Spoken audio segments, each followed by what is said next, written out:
யாரெல்லாம் இதுக்கு காரணமா இருந்தானோ அவனை எல்லாத்தையும் அந்த இடத்த விட்டு நான் தூக்கிடுறேன் அப்படின்னு சொல்லி உத்தரவு கொடுத்துருந்தேன். என்னாச்சு? எல்லாமே போச்சா?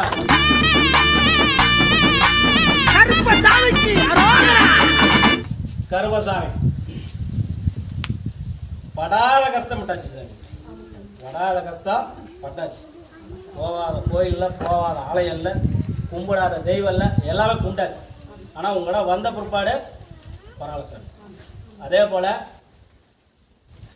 வேலையே இல்லைன்னு சொன்னவங்க கூப்பிட்டு வேலை கொடுத்தாங்க. அந்த இடத்துல குடைச்சல் மேலே குடைச்சல் சாமி, என்னால் இருக்க முடியலன்னு சொல்லி யார் சொன்னது? உங்கள் கணவர் இல்லையா? அப்படி சொன்னார். ஸோ சரி போ, நான் பார்த்துக்கிறேன் அப்படின்னு சொல்லி தான் கருப்பசாமியும் நான் சொன்னேன். அதே போல் சாமி ஒரு 4-5 பேர் அந்த இடத்துல குடைச்சல் சாமி, வேலை செய்கிற இடத்துல குடைச்சல், என்னால் வந்து இருக்க முடியல, ஒன்று இது பண்ணுங்க, இல்லைனா என்னை மாற்றி விட்டு வேறு இடத்துக்கு மாற்றி விடுங்க சாமி, என்னால் ஒன்றும் பண்ண முடியல சாமி அப்படின்னா. இல்லை நீ அதே இடத்துல இரு, பேசிக்கலான்னு சொன்னேன். ஆனால் வந்து என்ன சொன்னாலும் அந்த இடத்துல இருந்து மாற்றலை, இருந்தாலும் என்னால் இருக்க முடியல சாமி. யார் சொன்னது? உங்கள் கணவர். அப்படி இருக்கும்போது எனக்கு மனசு திருச்சியாவில் எல்லாமே நடந்து கொடுத்துருக்கு சாமி, இல்லைன்னு சொல்லலை. இருந்தாலும் நான் வெளியில் வந்து இன்னொரு கம்பெனியில் இது பண்ணுறாங்க, எனக்கு அங்கே அமைச்சு கொடு சாமி அப்படின்னு சொல்லி கேள்வி இல்லையா? சரி நானும் அந்த கம்பெனிக்கு அமுச்சு விட்றேன், நில கடைக்கு வச்சு அமுச்சு விட்றேன். அதே போல் என்று வந்து இந்த கம்பெனியில் உன்னை மதிக்காமல் இது பண்ணி உன்னை வெளியே அமுச்சு விட்றாங்களோ, வெளியே அமுச்சு விட்றாங்களோ, யாரெல்லாம் இதுக்கு காரணமாக இருந்தானோ அவனை எல்லாத்தையும் அந்த இடத்த விட்டு நான் தூக்கிடுறேன் அப்படின்னு சொல்லி உத்தரவு கொடுத்துருந்தேன். என்னாச்சு? எல்லாமே போச்சா?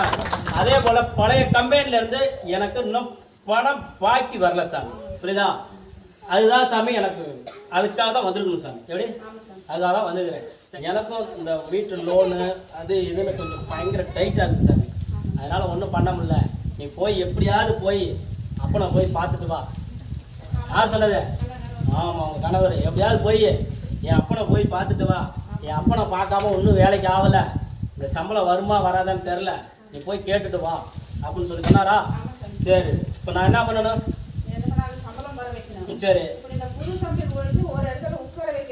வேற எதெல்லாம் மாத்திட்டாங்களா? காட்டு பக்கம் அனுப்பிச்சு விட்டாங்களா? சரி இப்போ எங்க நான் அனுப்பி வர வைக்கிட்டேன்? அங்கேயே வர வச்சு கொடுத்தா போதும் இல்லையா? சரி நான் இன்று நைட்டு போய் கிளம்பி இந்த 3 பொழுதுக்குள்ள பழைய இடத்துக்கே வர வச்சு ஒர்க் பண்ண கொடுத்தா போதும்ல? அதே போல இன்னும் ஒரு 12 நாள்ல அந்த பணம் வந்துடும், போட்டு கொடுத்துறேன். இதையும் அமைச்சு கொடுத்துறேன், நான் பார்த்துறேன்.